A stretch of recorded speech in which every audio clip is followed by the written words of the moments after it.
Oh, nggak ada masalah. Santai, Pak. Dur kok. Aman-aman.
Bismillahirrahmanirrahim.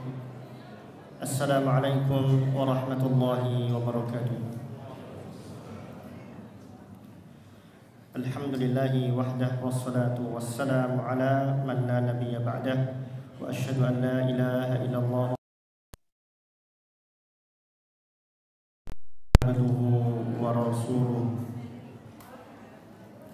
Rabbi shrah li sadri wa yassir li amri wahlul 'uqdatam min lisani yafqahu qawli. Subhanaka la ilma lana illa ma 'allamtana innaka antal alimul hakim.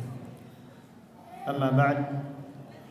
Para jamaah, ikhwan wa akhwati fillah rahimani wa rahimakumullah, pada pagi yang berbahagia ini kita bersyukur kepada Allah Subhanahu wa taala karena Allah Subhanahu wa taala menakdirkan kita semua hadir dalam majelis yang penuh barakah, dalam majelis yang penuh dengan keutamaan dan pahala dari Allah Subhanahu wa taala, yaitu majelis ilmu. Kita berharap semoga kehadiran kita di tempat ini, di tempat yang suci ini, membawa kita semua kepada barakah, dan semoga kita semua mendapatkan keutamaan-keutamaan majelis ilmu yang telah disabdakan oleh Rasul sallallahu alaihi wasallam. Baiklah para hadirin rahimani wa rahimakumullah, pada kesempatan pagi yang berbahagia ini kita akan menyimak bersama muhadharah atau kajian ilmiah dengan tema berdosa tetapi tidak merasa, yang insyaallah pada kesempatan ini akan disampaikan oleh Fadilatul Ustaz Dr. Muhammad Arifin Badri MA. Beliau adalah Ketua Sekolah Tinggi Dakwah Islamiyah Imam Syafi'i Jember, yang mana beliau kita semua telah mengetahuinya.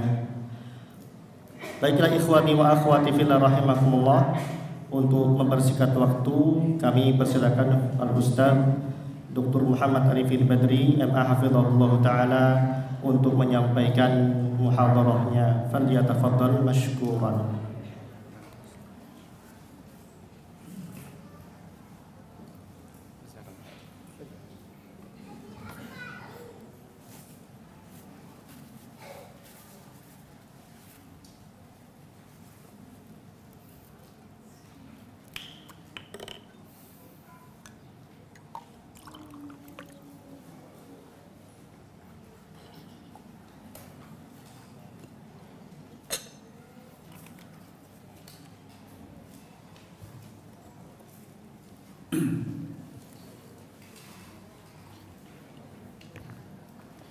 Assalamualaikum warahmatullahi wabarakatuh.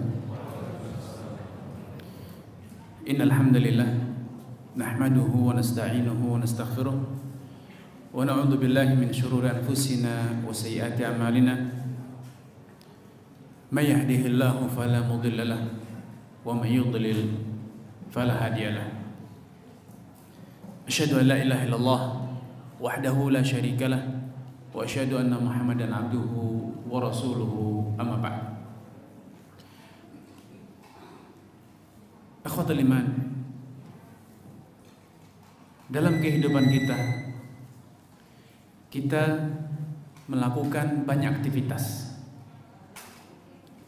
Sebagaimana kita juga mengucapkan berjuta-juta, bahkan tidak terhitung kata-kata dan kalimat.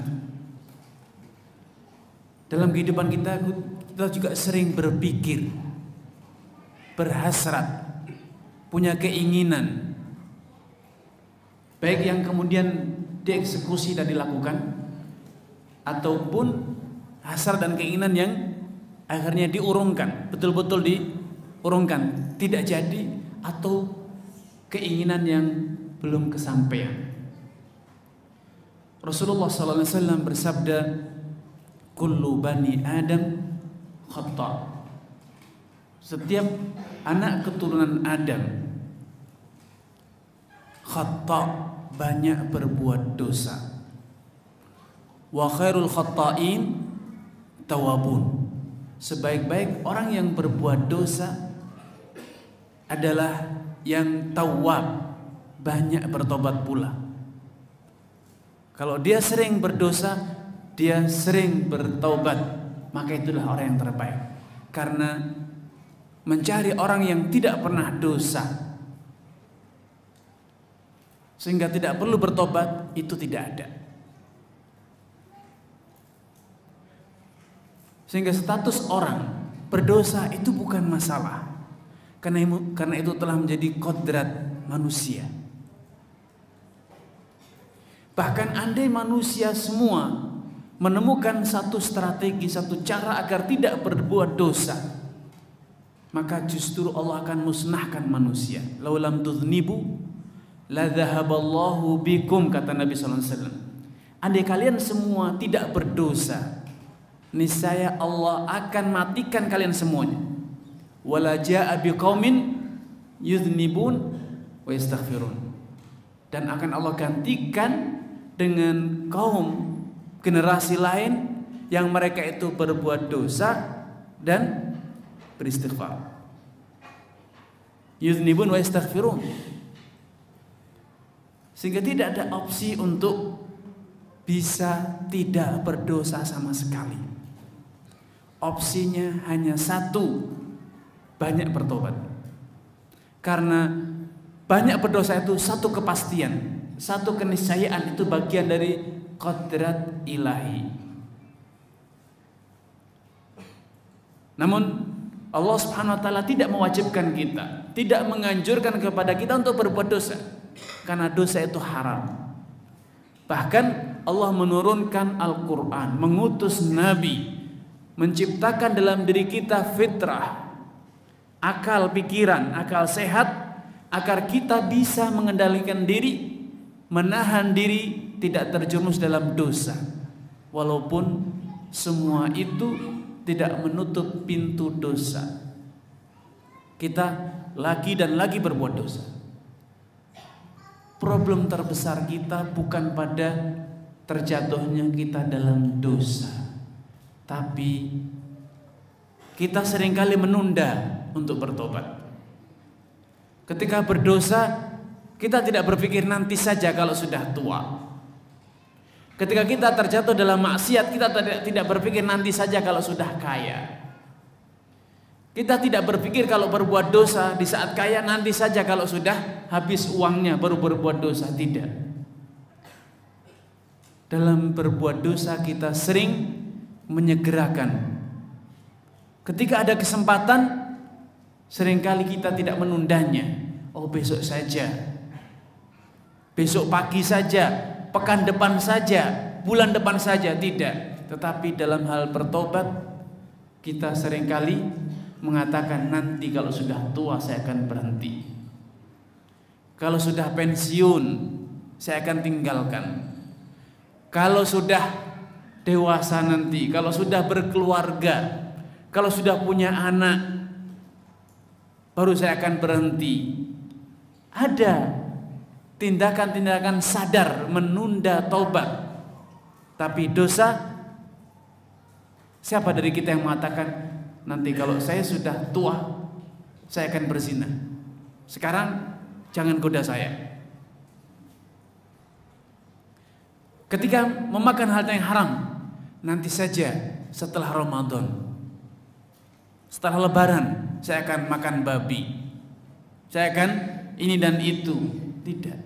Seringkali ketika ada kesempatan segera digunakan untuk berbuat dosa, tapi taubat kebanyakan kita menunda dan menunda. Yang lebih parah dari itu adalah tatkala kita berbuat dosa tidak sadar. Menunda itu buruk. Menunda taubat itu suatu hal yang buruk. Karena belum tentu waktu yang kita rencanakan itu ada.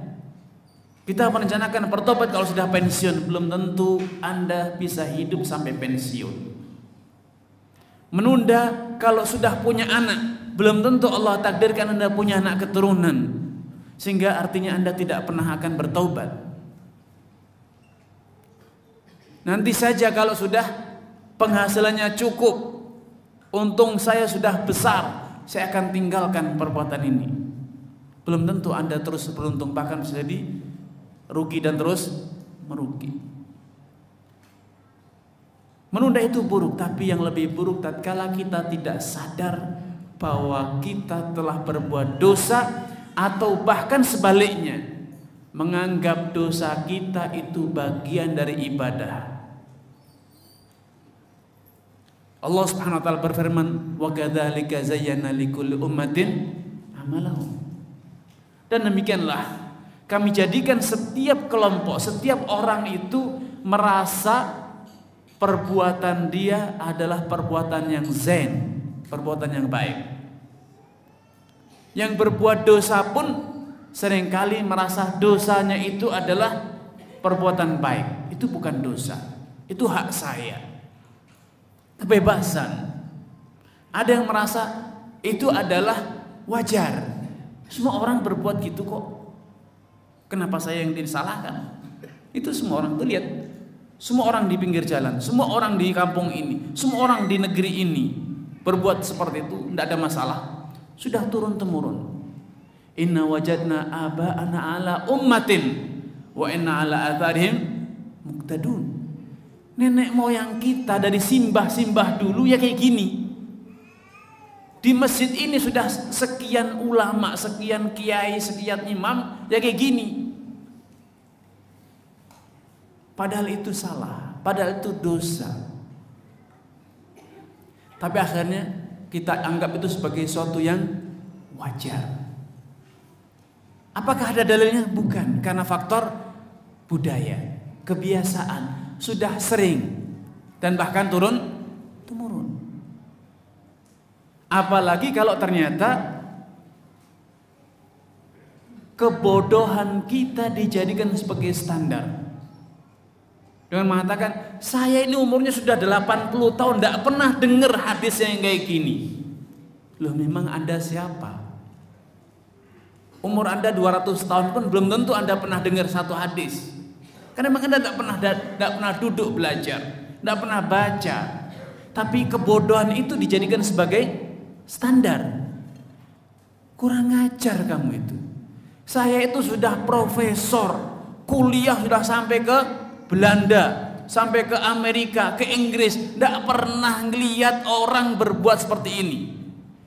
Lah memang Anda kumpulnya dengan para pemabuk, kumpulnya Anda dengan orang-orang bodoh. Oke, mereka adalah para pakar di bidang ilmu macam-macam. Tapi mereka orang-orang jahil, orang-orang bodoh dalam ilmu agama.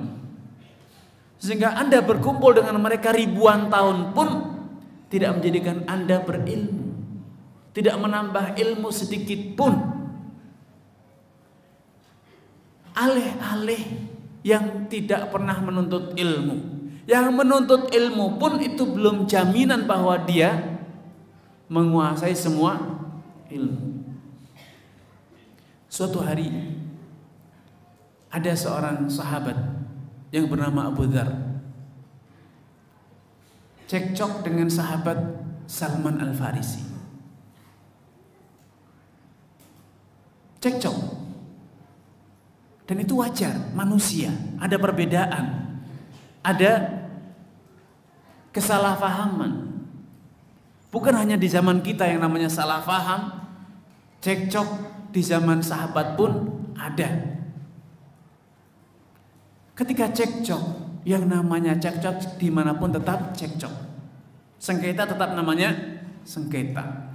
Sahabat Abu Dzar mencela sahabat Salman dengan ibunya. Dasar kamu orang non-Arab.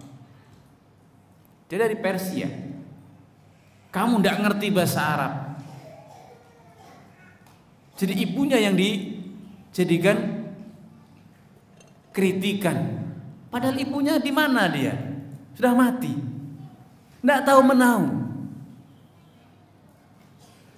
Bisa jadi orang itu terlahir dari wanita paling buruk di dunia. Tapi itu sang anak tidak membawa dosa ibunya. Tidak ada dosa warisan. Bisa jadi seorang itu terlahir dari ibu yang paling bodoh di dunia. Tapi itu bukan bukti bahwa anaknya juga pasti bodoh. Bisa jadi seorang terlahir dari seorang ibu yang paling buruk di dunia, bukan berarti anaknya juga pasti paling buruk. Sehingga sikap Abu Dzar mencela Salman Al-Farisi radhiyallahu ta'ala anhum ajma'in dengan status ibunya ini adalah bentuk praktek-praktek budaya-budaya jahiliyah. Ketika Nabi SAW mendengarkan pengaduan sahabat Salman yang dicibirkan dengan ibu kandungnya, maka Nabi murka. Nabi murka dan mengatakan, "Ayyartahu bi ummi?" Wahai Abu Dzar, wahai Jundub bin Junadah, apakah engkau mencela dia karena ibunya? Innaka mru'un fika jahiliyah. Wahai Abu Dzar, sejatinya engkau itu manusia yang masih terkontaminasi. Dalam dirimu masih ada budaya jahiliyah, perilaku, sikap, pola pikir orang-orang bodoh, orang-orang jahiliyah. Maka sahabat Dzar heran. A'ala kibari sinni ya Rasulullah, aku sudah seumur ini, sudah setua ini masih dikatakan masih berjahiliyah, sudah masuk Islam sekian tahun, masih juga dalam diriku belum bersih budaya jahiliyah. Bala, betul, sudah setua itu kamu masih belum terbebas dari perilaku orang-orang jahiliyah. Itu umurnya para sahabat, itu kedewasaan para sahabat pun ternyata sahabat Abu Dzar terjatuh dalam perbuatan dosa yang beliau tidak sadar bahwa itu adalah perbuatan jahiliyah. Kita seringkali dalam hidup kita mengatakan, aku salah, aku udah ustaz kayak gini, dikritik. Aku sudah doktor, aku sudah belajar, duduk dengan syekh, belajar baca sekian kitab misalnya. Masalah ini tidak paham, masalah ini salah juga. Subhanallah. Adakah semua itu jaminan? Kita sering gengsi untuk mengakui bahwa dalam diri kita ada kebodohan, dalam diri kita ada kesalahan, dalam diri kita ada kesengajaan, bahkan kesengajaan melakukan dosa. Kita merasa tercoreng, runtuh harga diri kita, sehingga kita berusaha harus mempertahankannya. Tatkala kita dikritiki, ditegur, atau dikatakan ittaqillah, takut kamu pada Allah, sehingga dengan tanpa malunya kita mengatakan, apa dosaku? Apa salahku? Salahmu banyak, dosamu banyak. Kita ingin menjadi orang yang suci, padahal tidak ada cara untuk menjadi orang yang suci. Kita semuanya banyak bergelimang dalam dosa. Problem terbesar kita adalah kita tidak mengakui, tidak menyadari bahwa kita berdosa, sehingga kita malas beristighfar, malas introspeksi diri, malas mengakui kesalahan, malas bahkan merasa enggan kalau dinasehati, merasa tercoreng kalau ada yang menasehati, baik dengan cara yang santun ataupun dengan cara yang tidak santun. Ini penghinaan, ini membuka aib, sehingga kita merasa bahwa kita punya martabah, punya kedudukan di hadapan Allah. Padahal tidak. Kedudukan di sisi Allah, kemuliaan di sisi Allah itu hanya dimiliki oleh orang yang bertakwa, oleh orang yang beriman. Sehingga selama kita sadar banyak bergelimang dosa, maka martabat kita itu rendah di hadapan Allah Subhanahu wa taala. Inna akramakum indallahi atqakum. Orang yang paling mulia adalah orang yang bertakwa. Yarfa'illahu alladhina amanu minkum walladzina utul ilma darajat. Yang diangkat derajatnya, martabatnya itu bukan orang yang membusungkan dada. Yang diangkat martabatnya justru sebaliknya. Orang yang betul-betul beriman dan mengamalkan ilmunya. Yarfa'illahu alladziina aamanu minkum walladzina utul ilma darajat. Yang beriman dan berilmu, bukan sekedar berilmu tapi tidak diamalkan. Karena yang berilmu tidak diamalkan, kedudukannya lebih buruk dibanding orang yang jahil. Ilmu itu dikatakan ilmu kalau ilmu itu dia amalkan, dia praktekkan. Itu yang akan Allah angkat derajatnya. Sedangkan orang yang punya ilmu, ilmunya tidak dipraktekkan, justru itu adalah kehinaan. Kehinaan. Liyahlika man halaka an bayyinah wa yahya man hayya an bayyinah. Orang yang tersesat berbuat dosa dalam kondisi sadar, tahu itu dosa, hafal dalilnya, itu justru bukti nyata bahwa Allah sedang menggiring dia untuk sampai pada titik kebinasaan. Liyahlika, agar binasalah. Orang yang binasa itu dalam kondisi sadar bahwa memang dia layak untuk binasa, faham bahwa dia memang layak untuk binasa, tidak ada lagi uzur. Ikhwatul iman, sering dalam hidup kita bukan sekedar mempertahankan kebodohan, bahkan menjadikan kebodohan itu sebagai standar ilmu, standar kebenaran, turun-temurun tradisi, sudah puluhan tahun, sudah segini umurnya, sudah malang melintang. Padahal intinya Anda tidak tahu atau belum tahu, tapi Anda tidak mau tahu. Karena menganggap bahwa kalau belajar mendapat ilmu dari yang lebih rendah, lebih muda, itu adalah kehinaan. Padahal tidak. Padahal tidak demikian. Ilmu itu adalah syaraf, adalah kemuliaan. Sehingga ketika kita mendapatkan tambahan ilmu dari siapapun, dari orang yang lebih rendah dibanding kita, lebih muda dibanding kita, lebih miskin, maka itu adalah sebuah hadiah yang istimewa.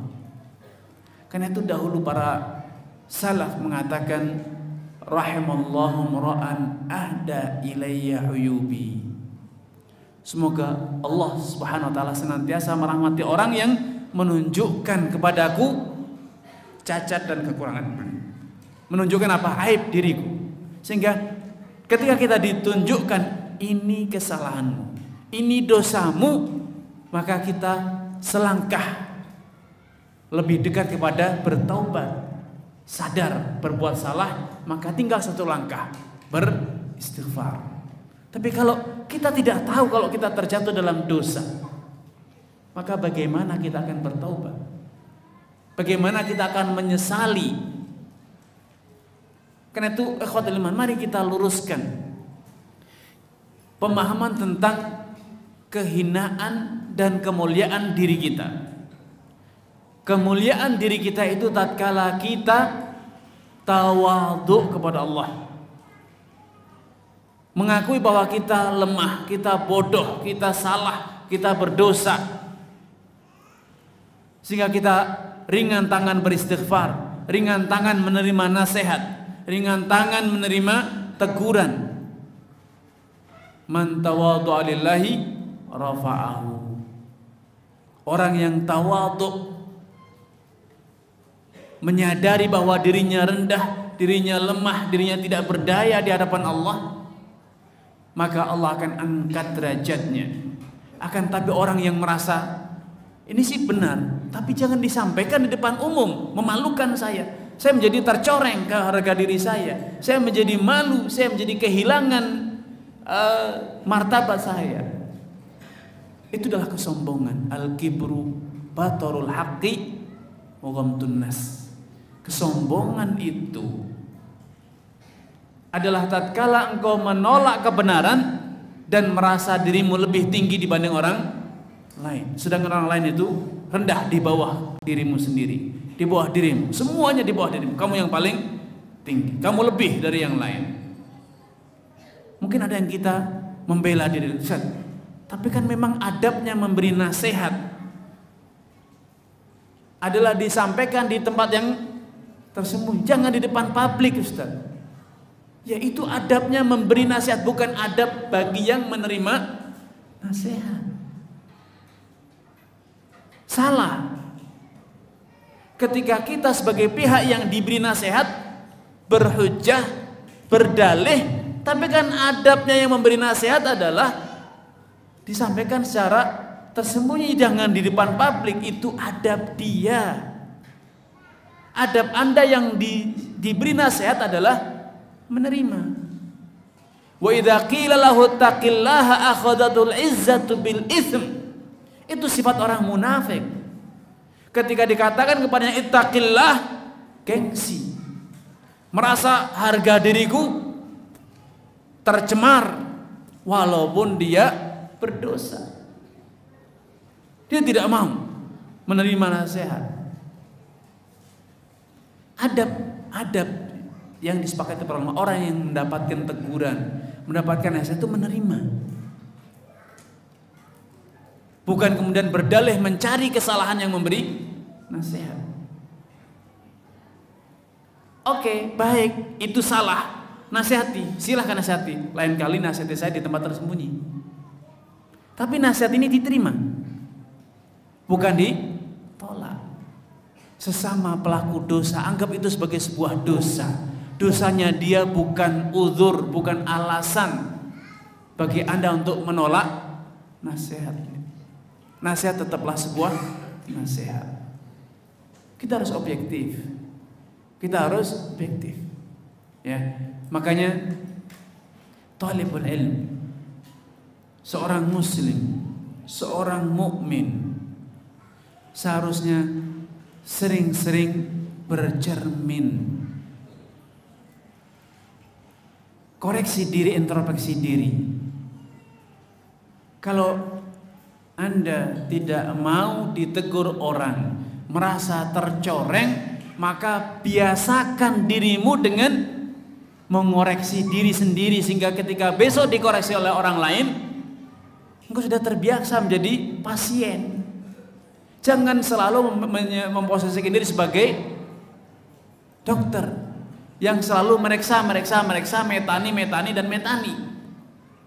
Tapi orang yang terbiasa meriksa diri sendiri karena dia sadar bahwa dirinya juga bukan orang yang sehat walafiat, dirinya juga orang yang sedang bermasalah, kesehatan jiwanya juga dalam kondisi tidak baik-baik saja, jiwanya juga sedang berdosa, dia akan ringan tangan untuk menerima nasihat. Seperti ketika antum saat ini misalnya punya penyakit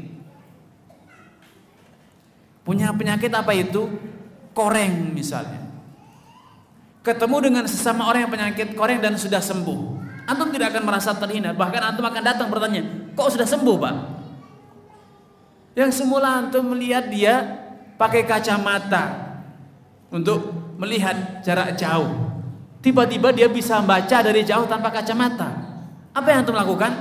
Merasa malu untuk bertanya di depan publik? Tidak. Anda jangan buka aib saya. Anda punya sakit, hipertensi, gula atau apapun, ngelihat orang yang semula sama-sama menderita penyakit gula, tiba-tiba minum jus, makan apa saja, tidak dipikir, bismillah, Pak, ini gula, udah sembuh Pak. Antum akan mikir-mikir, tunggu nanti ketika sepi saya baru tanya. Atau di depan manapun, siapapun Anda bertanya, apa kiatnya Pak? Kok bisa sembuh dari gula, diabetes sembuh total sehingga sekarang makan apa saja tanpa pantangan? Malu? Penyakit itu aib fisik dan dosa itu aib jiwa kita. Kenapa kita tidak malu bertanya? Walaupun diberi nasihat di depan publik, Pak, oh Bapak tidak minum gula karena punya diabetes ya. Ada kiat sembuh Pak. demikian. Malu di depan publik? Tidak. Kenapa? Ketika penyakit jiwa, penyakit hati, kita merasa malu dinasihatin. Oh, Bapak punya hasad ya? Oh, Anda kok kurang ngajar. Memang hasad kok. Apa bedanya? Ini sama-sama penyakit. Karena dalam penyakit jiwa, penyakit hati, kita merasa kita semua sehat wal afiat. Kita orang yang tidak punya penyakit hati, kita semua sehat. Tapi orang dalam penyakit fisik sadar, saya punya problem, saya punya asam urat, saya punya gula, saya punya hipertensi, saya punya kolesterol, saya punya ini dan itu, dan dia ingin sembuh.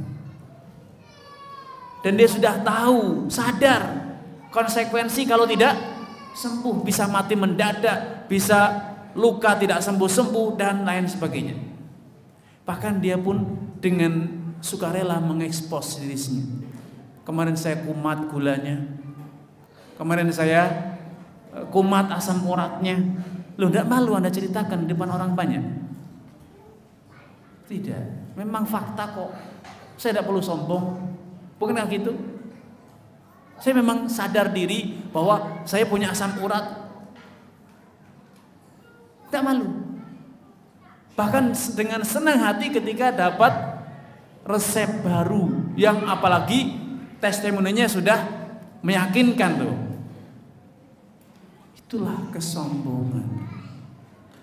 Padahal dampak dari penyakit hati lebih kronis, lebih berbahaya dibanding penyakit fisik.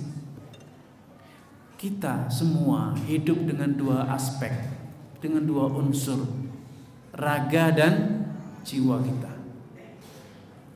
Ketika penyakit raga,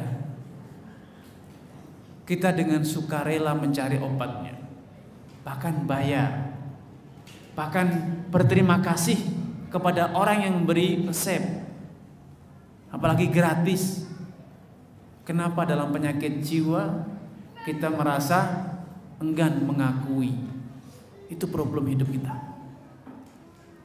Sehingga dosa-dosa kita itu sulit untuk kita tinggalkan karena tidak mengakui, bahkan berusaha menutupinya, bahkan mencarikan dalih, alasan untuk melegalkan dosa kita. Iya, saya tidak mengucapkan salam sama dia, habis dia nyengit.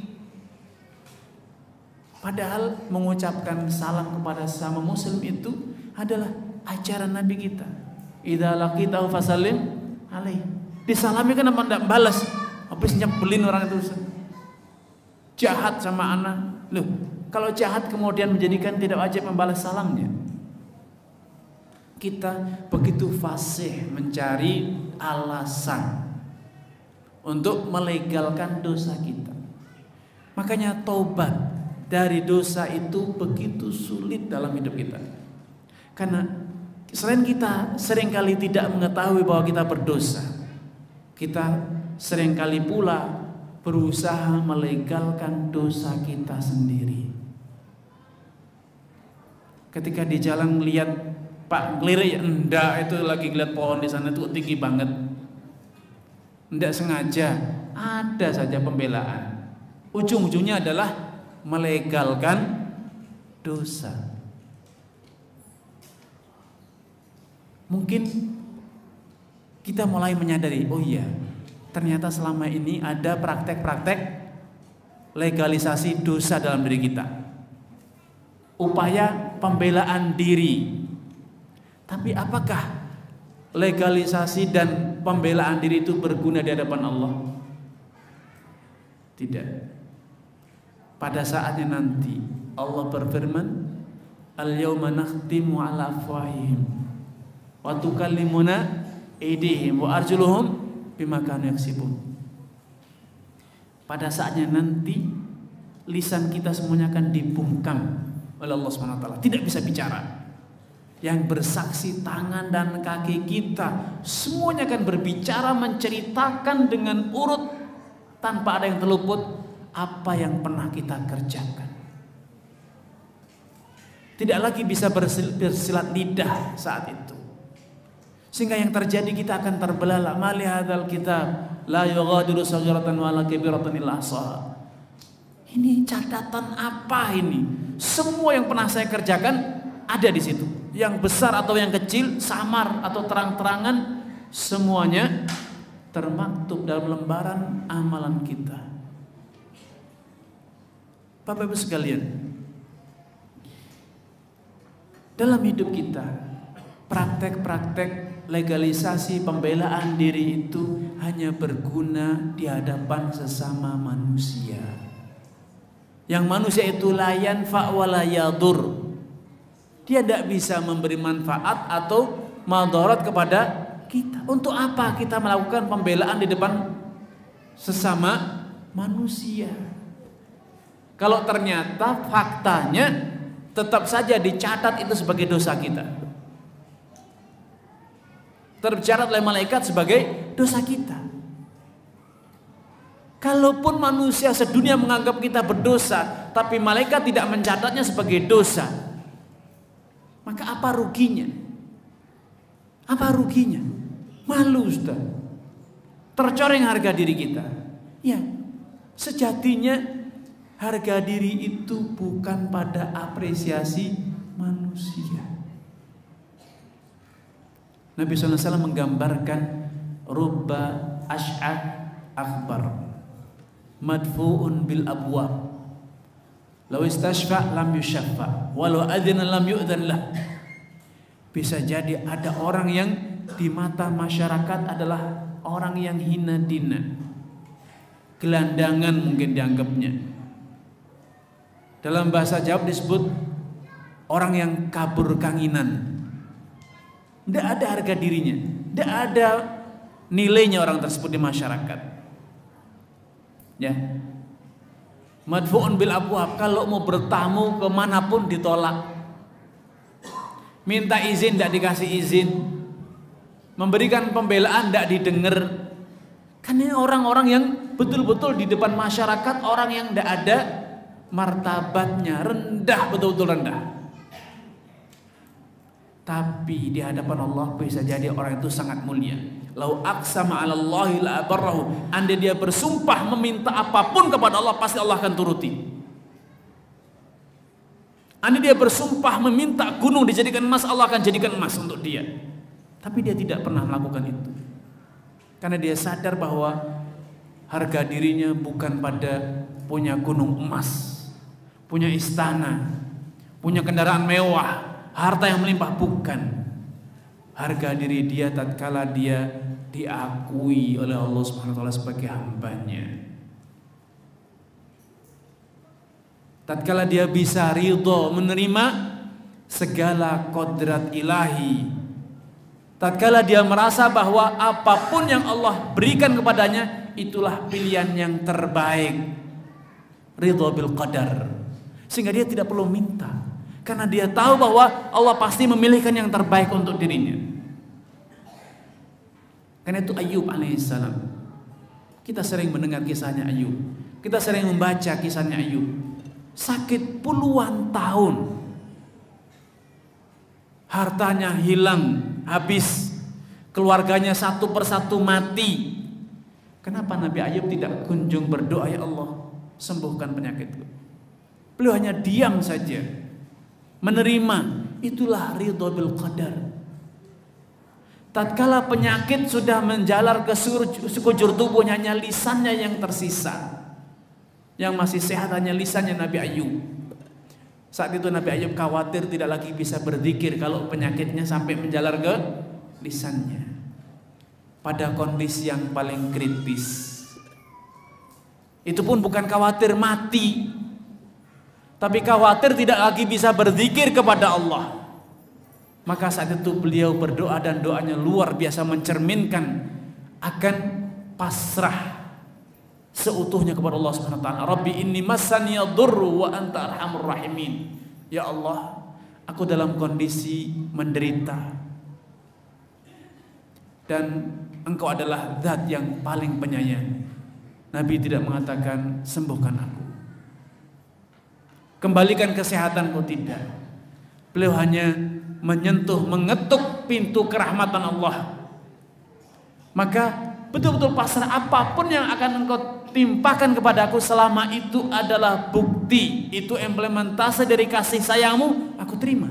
Kalaupun aku harus mati di sini, kalaupun aku harus tidak lagi bisa berzikir, penyakit juga tetap menjalar ke lidahku, kalau itu sebagai wujud rahmatmu, aku akan terima.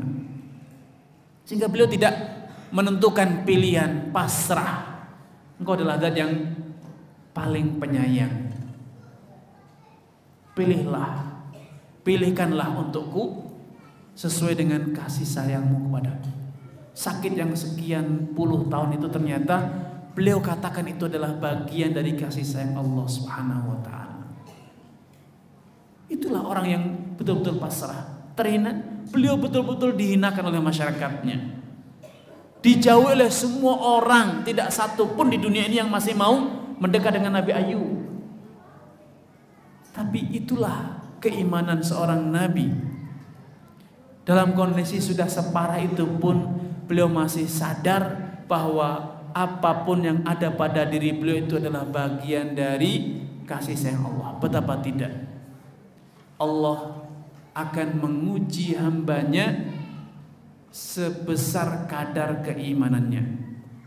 Dan besarnya ujian itu adalah cermin dari kasih sayang Allah dan cintanya. Innallah idza ahabba qauman ibtalahum.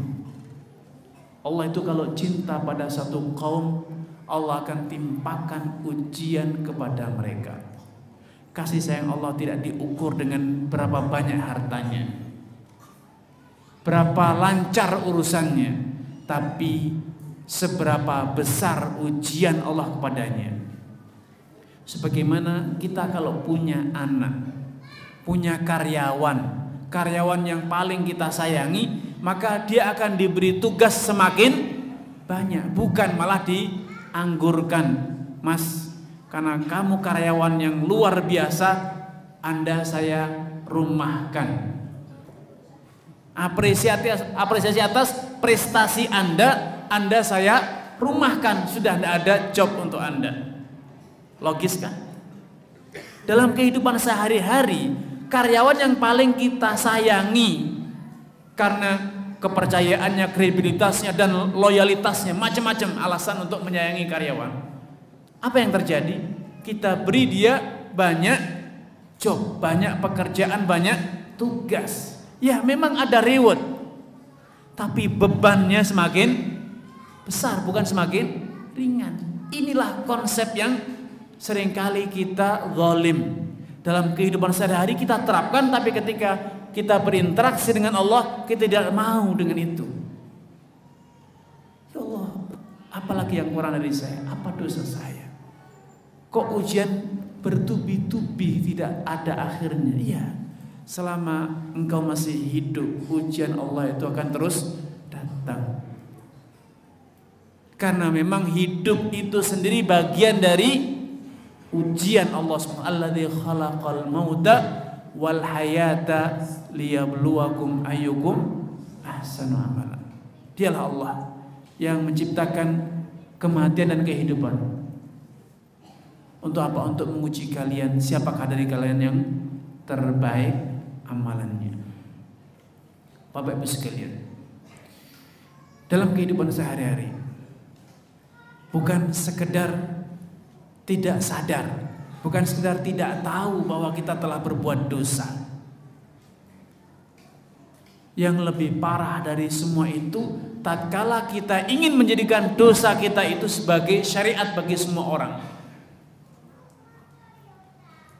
Ini lebih parah lagi. Yang tidak sadar berbuat dosa itu sudah parah. Yang berusaha membela diri itu parah dosanya. Apalagi yang berusaha proaktif agar orang lain mengikuti dosanya, sehingga diajarkan dosa itu kepada orang lain. Saya aja gini kok, saya aja gitu, Anda tidak usah malu. Saya aja yang sudah segini masih begitu. Berarti apa? Bukan sekedar dia tidak mau bertobat, justru pada dia menularkan, mendakwahkan dosanya. Itu sering ada dalam hidup kita. Kenapa? Karena telah menjadi fitrah manusia. Manusia itu tidak mau kesepian. Kesepian itu adalah derita. Jadi kalau melakukan apa saja sendiri walaupun itu adalah benar, maka dia akan merasa menderita. Dia ingin mencari kawan. Karena memang manusia diciptakan sebagai makhluk sosial. Ingin punya teman, ingin bermasyarakat. Maka ancaman yang lebih parah bagi pelaku dosa adalah tatkala nilai sosial ini dia terapkan dalam dosanya, sehingga dia mencari teman. Mas, ini akhir malam nih mas, apa akhir pekan, ke bioskop yuk, ngajak. Kalau dia pergi sendiri itu pun sudah dosa, masih mencari teman. Ini dosa kedua dan bahkan ketiga dan selanjutnya. Bisa jadi tidak berhenti dosanya. Karena Rasulullah SAW bersabda, man sanna fil islami sunnatan sayyi'ah fa'alaihi wizruha wa wizru man amila biha min ba'di duna an yanqusa dzalika min wizrihim syai'a. Barang siapa yang memberikan keteladanan yang buruk, keteladanan yang buruk, maka dia berdosa dan memikul dosa semua orang yang mengikutinya. Nah, ini adalah yang lebih buruk lagi. Tatkala kita pioner dalam perbuatan dosa, menjadi qudwah, diikuti oleh orang lain, diikuti oleh istrinya, diikuti minimal oleh anaknya, tetangganya, orang sekitarnya, temannya. Maka walaupun kita sudah berhenti tidak melakukan dosa itu, bisa jadi dosanya masih mengalir. Kenapa? Karena semua pelaku dosa itu, siapa yang ngajarin kamu berbuat dosa? Fulan. Karena itu salah satu putra Adam yang mencontohkan pembunuhan, memikul dosa pembunuhan hingga akhir hayat kelak. Nabi menyatakan, ma min nafsin maktulah, tidaklah ada satu jiwa yang terbunuh illa kana ala ibni adam al-awwal wizruha. Tidaklah ada seorang jiwa yang terbunuh kecuali putra Adam yang pertama memikul dosa, li'annahu huwallazi sannal qatl, karena dialah yang mencontohkan pembunuhan, dia yang mengawali adanya pembunuhan manusia. Maka semua pembunuh itu bagian dari inspirasinya putra Adam tersebut. Kan itu kalau mau berbuat dosa pilih-pilih, jangan sampai diikuti oleh orang lain. Apalagi malah sengaja menceritakan, sengaja mengajak orang lain, dan ternyata yang diajak ngajak-ngajak juga, membangun jaringan, network dosa. Maka dosa kita itu, walau kita sudah tidur, sudah berhenti, dosanya masih mengalir. Kenapa? Mereka semua adalah murid antum dalam perbuatan dosa. Mereka anak cucu antum dalam berbuat dosa. Kita tidak sadar, loh saya kan tidak berbuat dosa Ustaz. Iya, tapi mereka siapa yang menginspirasi? Yang nunjukkan siapa? Mas, itu loh tempat prostitusi. Padahal cuma cerita, tidak ikut ke situ. Konteksnya cuma cerita, auzubillah ini tempat berbuat dosa itu. Apa mas? Itu tempatnya PSK di situ itu. Inspirasi tanpa kita sadar. Iya baru ngerti aku. Selama ini lewat sini nggak ngerti. Ya sudah mas. Ya betul itu jelek mas ya. Besoknya ternyata melipir pak. Siapa yang ngajari? Siapa yang ngajari? Yang memberi informasi kan antum. Lo kan Ustaz Ana niatnya kan tidak nyuruh dia, betul. Tapi andai Anda diam, Dia itu sebetulnya sudah sekian lama mencari kesempatan, tidak ketemu. Gara-gara antum cerita akhirnya lu tibanya neng RT sebelah. Ya dalam hati dia terima kasih mas. Kita berbuat dosa tanpa kita sadari. Karena ternyata kita yang menunjukkan. Rasulullah bersabda, man dalla ala huda, siapapun yang menunjukkan, dia tidak berbuat, menunjukkan perbuatan baik, kana lahu ajruha, dia dapat pahalanya, wa ajru man amila biha min ba'di, dan pahala semua orang yang kemudian akhirnya mengamalkannya. Seorang ustadz yang mengajarkan haji, seumur hidupnya tidak pernah haji, tapi orang yang berhaji karena diajari oleh ustadz tersebut, ustadznya dapat pahala haji. Karena siapa? Mereka berhaji itu gara-gara diajari oleh ustadznya. Demikian pula yang menginspirasi perbuatan dosa. Wa man dalla ala dhalala, siapapun yang mengajari, menunjukkan perbuatan kesesatan, perbuatan dosa, dia juga akan memikul dosanya dan dosa semua orang yang akhirnya mengerjakan perbuatan dosa itu. Akhirnya si teman tadi bilang, aku baru ketemu sekarang, dia ajari sama ustadz. Kenapa? Kemarin ustadz bilang itu tempatnya di sini. Akhirnya dia cerita ke semua teman-temannya. Ustadznya ikut dapat dosa. Karena itu dalam Islam diajarkan, diharamkan tahadduts, berbicara tentang perbuatan dosa. Karena menceritakan perbuatan dosa itu adalah inspirasi di bawah alam sadar bagi orang lain. Cerita dalam forum, artis fulana itu selingkuh, berbuat zina. Cerita, kok bisa ya praktek itu, ada film baru gitu. Tadi anda lihat di bioskop atau lihat di medsos, di internet, Hollywood merilis film terbaru. Cuman ngomong, Mbak, nggak nonton juga dia. Tapi yang dengar ceritanya dicari. Oh iya, tanggal sekian rilisnya, beli tiket, Pak. Dapat dosa. Karena yang nunjukkan siapa? Andai Anda tidak cerita, dia tidak akan beli tiket.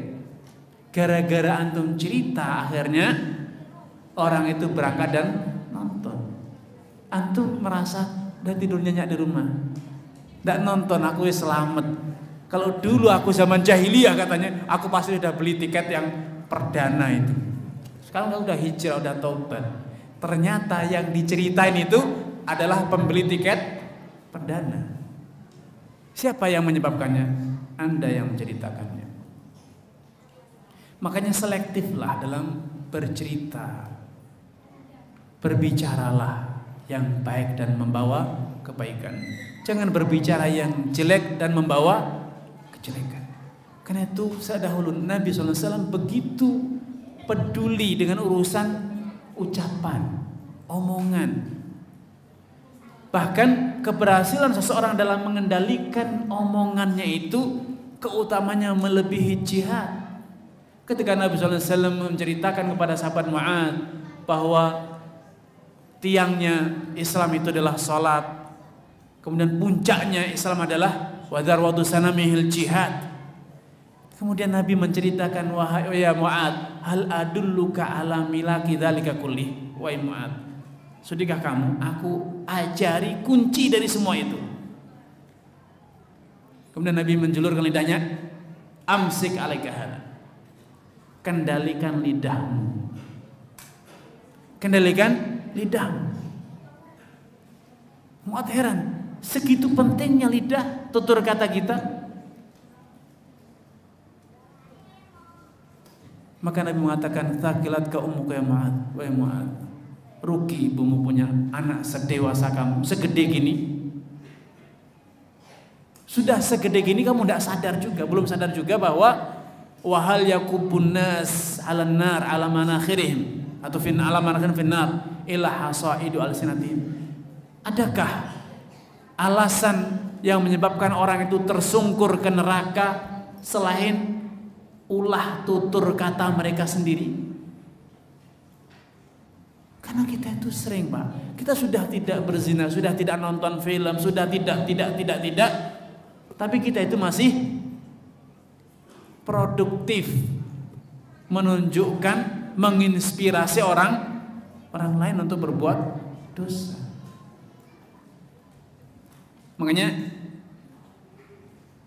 untuk urusan dosa, bukan sekedar dosa yang kita kerjakan saja yang perlu kita hentikan. Kita juga harus menutup celah-celah dosa dari orang lain.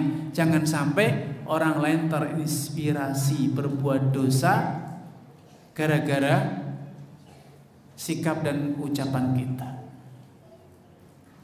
Akhwatul iman, sebelum saya akhiri, karena tema ini panjang, kalau kita bicara terus tidak akan selesai, Pak.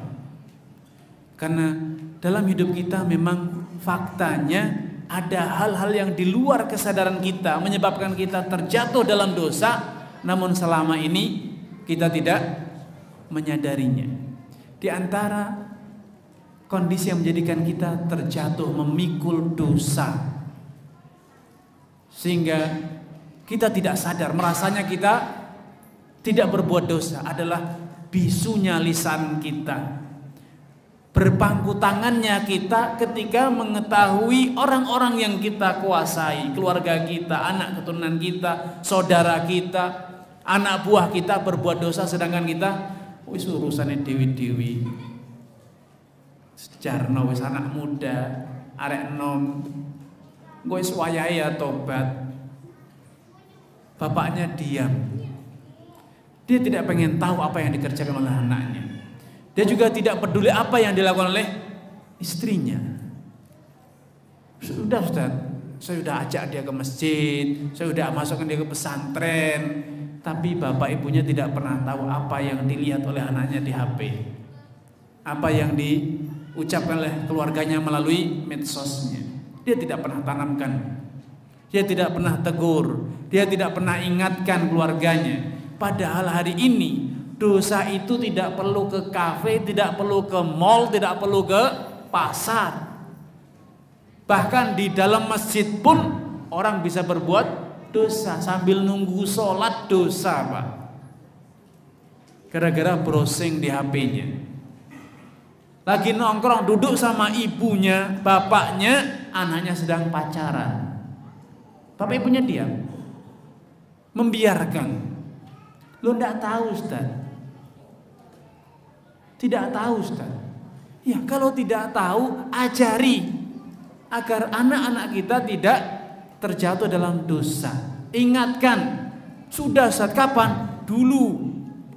Ingatkan itu sering, terus selama masih hidup, Nak. Kamu ada di grup apa saja? Kamu pertemanan dengan siapa saja di medsosmu? Kamu ketemu dengan siapa saja di sekolahmu? Sehingga ada upaya memproteksi. Tapi tatkala Ustaz sudah dimasukin pesantren, insya Allah sudah ngerti, itu namanya pembiaran. Pembiaran itu adalah ladang dosa yang seringkali tidak kita sadari. Suami yang membiarkan istrinya berbuat dosa di rumah. Kalau zaman dulu membiarkan istri berbuat dosa itu gampang, lihat ketahuannya. Istrinya ngundang orang lain lawan jenis, dibiarin. Istrinya pergi boncengan sama orang lain, biarin. Itu namanya dayuth. Nabi bersabda, akan ada 3 orang yang mereka tidak masuk surga dan tidak Allah lihat mereka. Salah satunya dayuth, alladzi yarda fi ahlil khubth. Orang yang membisu ya dengan perbuatan keji yang terjadi di keluarganya. Kalau dulu gampang, kunci rumah selesai, anak istri ada di rumah aman, tidak berzina, tidak berbuat dosa. Hari ini tidak. Betapa banyak orang laki-laki, suami yang dikejutkan dengan adanya debt collector datang ke rumah, pinjol, Ternyata istrinya pinjol dengan riba. Tahu-tahu sudah tidak lunas, ditagih. Terkejut suaminya. Loh, saya tidak tahu. Bukan tahu tidak tahu, yang penting ini istri Anda, alamatnya, fotonya, dan bahkan karena pinjol semua data yang ada di HP istri bisa diakses. Kalau bapak tidak bayar, ini loh foto istri Anda akan kami sebar. Kita hari ini hanya sadar adanya potensi istri pinjol karena sudah banyak kasus suami ditagih, datangi debt collector, ternyata istrinya tanpa sepengetahuan suami terjerat dalam riba. Hanya itu yang kita sadari. Sedangkan istrinya bisa jadi pacaran, anaknya melihat, membaca. Kalau dulu para ulama menjelaskan mendatangi dukun itu ya datang beneran, pergi ke rumahnya atau ke tempat prakteknya. Hari ini dukun pun konsultasinya lewat online. Anda sudah cek anak istri Anda tidak mengakses konten-konten seperti itu? Banyak di internet hari ini yang melayani konsultasi feng shui, melayani konsultasi meramal sidik jari dan supranatural. Ada lagi yang indigo, buka praktek, macam-macam online. Kira-kira suami yang tidak peduli, tidur nyenyak, tanpa pernah memberikan peringatan, tanpa pernah memberikan pengajaran kepada keluarganya, dan ternyata keluarganya melakukan itu, kira-kira suaminya bebas dari jerat hukum? Di dunia saja tidak lepas, Bapak. Di dunia saja dia tidak bisa lepas dari jerat hukum dengan dalih, oh saya tidak ngerti Pak, pinjol akan debt collector datang, itu istri Anda, itu anak Anda harus bertanggung jawab. Apalagi kelak di akhirat. Orang tua yang tidak peduli dengan apa yang terjadi, hanya membelikan paket data. Pak, paketnya sudah habis, ya belikan. HP-nya rusak, ya diserviskan. Tidak tahu apa yang dikerjakan oleh anak istrinya di HP-nya. Adalah orang-orang yang akan memikul dosa tanpa dia sadari. Berat Ustaz ya? Berat Pak. Kalau merasa tidak mampu, ya sudah Bapak ceraikan istri Anda dan kemudian berdoa kepada Allah, ya Allah segera akhiri hayat saya. Sudah tidak kuat, sudah tidak bisa mengikuti perkembangan zaman. Tapi kan dosa itu juga Pak. Minta Pak, anaknya tidak pulang walaupun sudah larut malam, itu namanya pembiaran. Hari ini dipencetin, itu tidak membebaskan kita dari tanggung jawab. Ya, kalau kita diam dengan dalih sudah gaptek, ketinggalan zaman, berarti kita memang betul-betul membiarkan anak istri kita tanpa pengawasan. Apa berarti saya harus buka-buka Ustaz? Setiap grupnya saya buka? Tidak harus juga. Tapi ingatkan setiap hari, ingatkan setiap saat, agar mereka tidak menggunakan jaringannya, internetnya, HP-nya untuk mengakses hal-hal yang diharamkan dalam agama.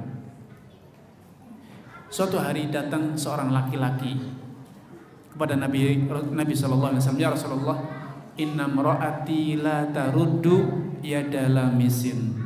Ya Rasulullah, istriku itu tidak pernah menolak kalau diajak berjabatan tangan dengan siapapun, diajak ngobrol oleh siapapun, ketemu oleh siapapun, tak nolak, walaupun dia tidak berzina. Tapi memang wanita sosialita itu sudah ada di zaman Nabi. Dia kumpul sana, kumpul sini, ketemu sana, ketemu sini, tanpa ada segan sedikit pun. Maka suaminya ngeluh kepada Nabi. Maka Nabi mengatakan, talikha, wanita kayak gitu ceraikan saja.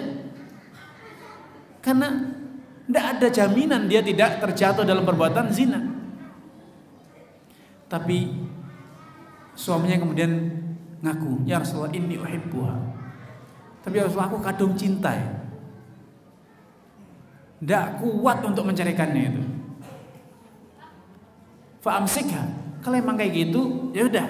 Daripada engkau yang besok berzina dengan dia, ya udah lebih baik engkau pertahankan. Karena ini kondisi yang dilematis. Kalau dipertahankan maka nanti karena apa? Berinteraksi dengan lawan jenis tanpa ada batasan. Tapi kalau diceraikan akhirnya dia yang menjadi pelakunya. Kalau kemarin potensi menjadi korban, kalau diceraikan potensi menjadi pelaku. Maka dalam kondisi yang dilematis ini Nabi SAW memilih yang paling ringan resikonya, menjadi korban. Karena menjadi korban belum tentu dia berzina. Tapi menurut para ulama dalam ketika mensyarah hadis ini, Nabi memberikan izin untuk tetap mempertahankan rumah tangganya dengan tentu menjalankan kewajiban-kewajiban sebagai seorang suami. Buktinya apa? Buktinya lelaki tersebut tidak diam, Pak. Tapi beliau datang kepada Nabi minta solusi. Ini adalah kecemburuan kepada seorang suami tatkala istrinya sebagai seorang sosialita yang betul-betul welcome dengan siapapun, berinteraksi dengan siapapun tanpa ada rasa sungkan atau rasa risih. Kedatangan beliau ini berarti inilah sikap bahwa beliau tidak merestuinya, maka beliau minta arahan. Tapi kondisinya dilematis. Maka beliau mengizinkan dengan tetap berusaha, yang mengizinkan untuk dipertahankan rumah tangganya dengan tetap berusaha sekuat tenaganya agar apa? Agar tidak terjadi perzinahan.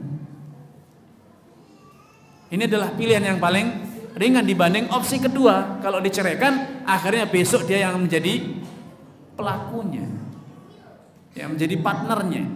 Maka Nabi menunjukkan pada opsi yang paling ringan resikonya.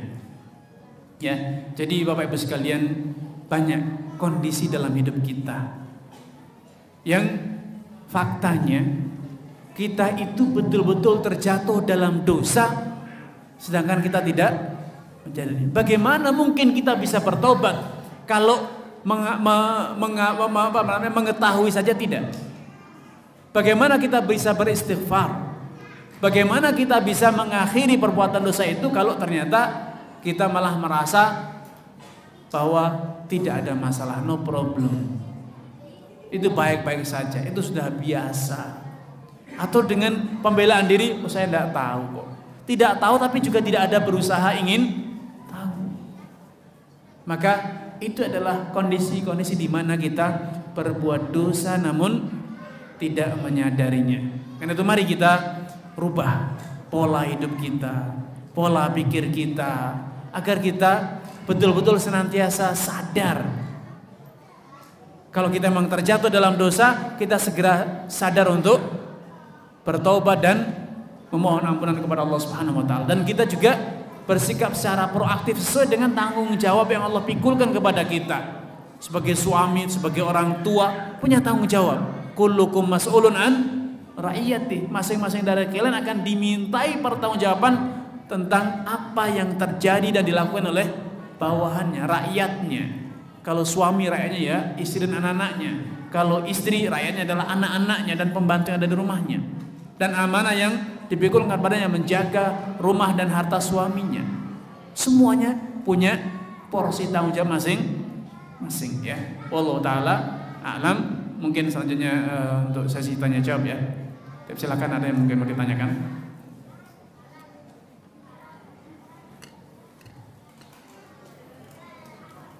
Ya, silakan.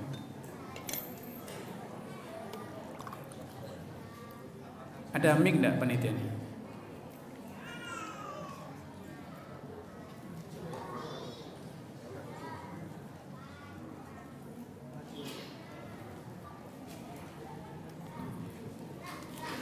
Maju saja Pak.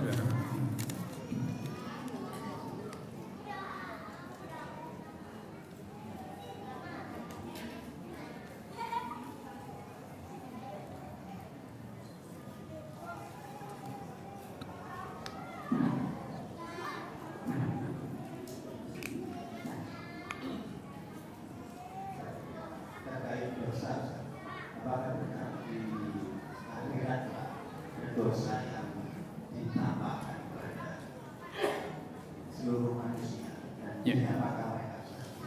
Ya. Betul. Ada dosa-dosa yang kelak di hari kiamat akan ditunjukkan kepada semua penghuni mahsyar, dipermalukan intinya. Kenapa? Karena di dunia dia sembunyikan dan bahkan dia anggap itu sebagai sesuatu yang baik, ya. Atau itu dosa yang sudah kelewat. Misalnya dosa curang, korupsi, ya, korupsi, al-ghadru atau ghadrah, mengkhianati hartanya umat Islam. Karena yang punya hak itu adalah seluruh umat Islam, maka pertanggungjawabannya juga kepada semua umat Islam. Maka kelak di hari kiamat kata Nabi, yunsab likulli ghadrin liwa'an yaumal qiyamah. Kelak di hari kiamat, orang-orang yang korupsi, curang itu akan dipancangkan bendera. Hadhihi ghadratu fulan. Termaktub di sana ini adalah kecurangannya si fulan. Ini bagian dari dosa yang akan ditampakkan kepada semua penghuni alam mahsyar. Bagaimana cara menyampaikan nasihat dengan halus kepada istri ketika keuangan diuji untuk sabar dan bentuk kasih sayang Allah? Gampang Pak, ngomongnya pelan-pelan gitu. Halus itu, jangan teriak-teriak ya. Sampaikan dengan baik-baik, dengan santun, jelaskan kondisi bisnisnya, usahanya sedang seret. Karena seringkali istri tidak tahu menahu tentang kondisi pekerjaan suami. Dikiranya suami mau kawin lagi sehingga uangnya disembunyikan, atau suami istri malah sudah kawin lagi sehingga nafkahnya dikurangi, diberikan kepada istri kedua. Akhirnya apa? Istri makin menjadi mintut. Padahal sebetulnya kondisinya adalah karena keuangan yang sedang bermasalah. Sampaikan dengan baik-baik. Problem kita seringkali adalah karena kita malas untuk menjelaskan kepada keluarga, inginnya instan. Karena pekerjaan itu sudah kita diskusikan di kantor, rame dengan rekanan, dengan anak buah. Masa harus presentasi lagi di rumah? Harusnya istri pengertian. Ya gimana mau pengertian kalau tidak tahu Pak? Maka sampaikan baik-baik, buka datanya. Nanti kalau tahu keuangan saya kan malah suatu saat kalau udah normal minta tambahan Ustaz. Ya gimana? Itu kan transparansi dalam hidup rumah tangga. Ya kalau Anda tidak ada keterbukaan, ya konsekuensinya seperti itu. Hak istri untuk meminta nafkah. Ya dia tidak akan merasa terbebani untuk minta. Kenapa? Ya dianggap suaminya oke-oke saja, punya usaha dan usahanya lancar. Ya. Jadi hidup itu pilihan, Pak. Menyembunyikan usaha dari istri, harta ya resikonya seperti itu. Kalau kita terbuka ya resikonya istri mulai kalkulasi, oh ternyata suaminya punya penghasilan banyak toh. Nah itu juga kita harus terbuka.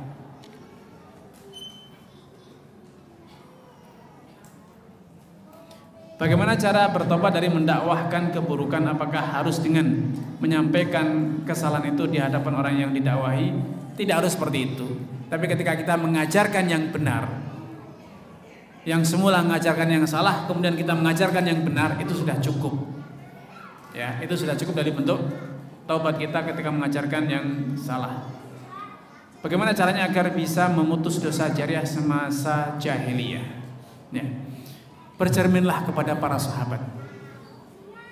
Para sahabat itu pernah hidup di masa jahiliyah. Ada dulu yang pedagang khamr, ada dulu yang berzina, ada dulu yang membunuh, ada dulu yang memakan riba, yang makan bangkai, macam-macam lah perbuatan orang jahiliyah, namanya juga orang jahiliyah. Ya, maka tobatnya yang pertama menyesali dengan masuk Islam yang benar. Kalau kita sudah Islam dulu melakukan dosa, ya berhenti dari perbuatan dosa tersebut dan menggantinya. Kalau selama ini modal usahanya dengan utang bank, bukan berarti berhenti usaha, tidak. Tapi ya sejak ini pembiayaannya tidak lagi menggunakan riba. Itu berhenti. Kalau kemarin kita mengajarkan kepada orang, ajari lagi, Mas, saya sudah berhenti dari utang riba, jangan tangkap bank. Dulu dia diterima proposal oleh bank gara-gara kita yang merekomendasikan, kita yang ngajak, kita yang mempertemukan, kita ingatkan, Mas, ternyata hutang bank itu riba, dosa.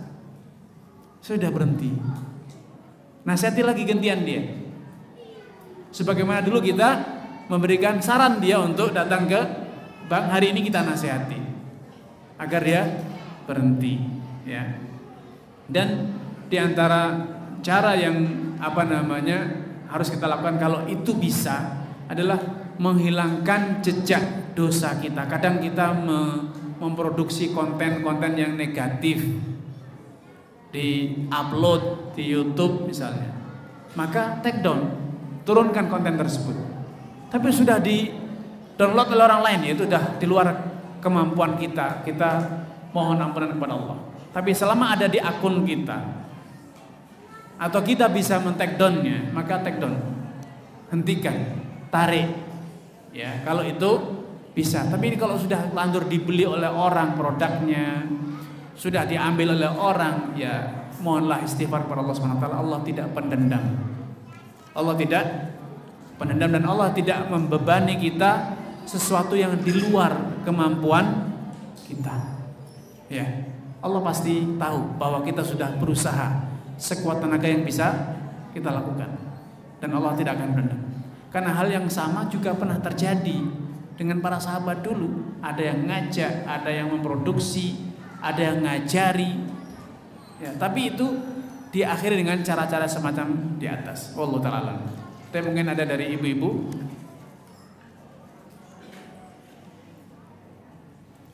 Kalau tidak mungkin dari bapak langsung, pertanyaan langsung, silakan.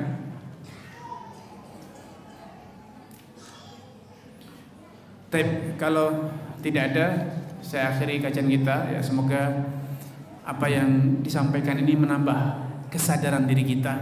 Dan sebagai penutup, saya ingin mengingatkan dengan pernyataan Khalifah Amirul Mukminin Umar bin Khattab, hasibu anfusakum qabla an tuhasabu wazinuha qabla an tuzanu. Hisablah, introspeksi dirilah sebelum kalian kelak di hari kiamat akan dihisab oleh Allah Subhanahu wa taala, dan timbanglah diri kalian dosa dan kebaikan, mana yang lebih banyak, mana yang lebih sering, mana yang lebih dominan kita lakukan, agar kita bisa tahu diri. Jangan sampai sudah sering banyak berbuat dosa, merasanya sering banyak berbuat ketaatan. Sudah banyak dosa, merasanya tidak punya dosa. Ini penting. Kita hari ini seringkali lupa untuk muhasabah. Media sosial menjadikan kita lebih mudah untuk curhat, untuk kemudian mengekspos kesalahan orang lain. Sedangkan kita kehabisan waktu, energi untuk duduk merenung, bermuhasabah. Kita lebih sering apa cerita di grup. Kita lebih sering menceritakan di grup perbuatan orang lain. Tahu enggak fulan demikian dan demikian. Maka itu rencanakan, buat waktu khusus spesial untuk kita berkhulwah dengan diri kita sendiri. Waktu kosong, waktu spesial untuk kita hitung-hitungan dengan Allah Subhanahu wa taala. Hari ini saya sudah berkata demikian, saya sudah berbuat demikian, saya hari ini gagal, saya hari ini berhasil, saya hari ini melakukan ini, melakukan itu. Harus. Bahkan dulu sebagian salaf, sebelum mereka tidur, mereka sudah mereview kembali apa yang mereka kerjakan selama satu hari. Sebagaimana ketika dalam usaha antum, sebelum tutup toko ada perhitungan. Sebelum tidur buat perhitungan. Itu waktu yang paling spesial. Ya, waktu paling spesial agar hari itu kita akhiri dengan taubat. Kita akhiri dengan istighfar dengan Allah Subhanahu wa taala, sehingga kita tidak membawa dosa hari ini untuk hari esok. Wallahu taala alam. Subhanakallahumma wa bihamdika asyhadu an la ilaha illa anta astaghfiruka wa atubu ilaik. Assalamualaikum warahmatullahi wabarakatuh.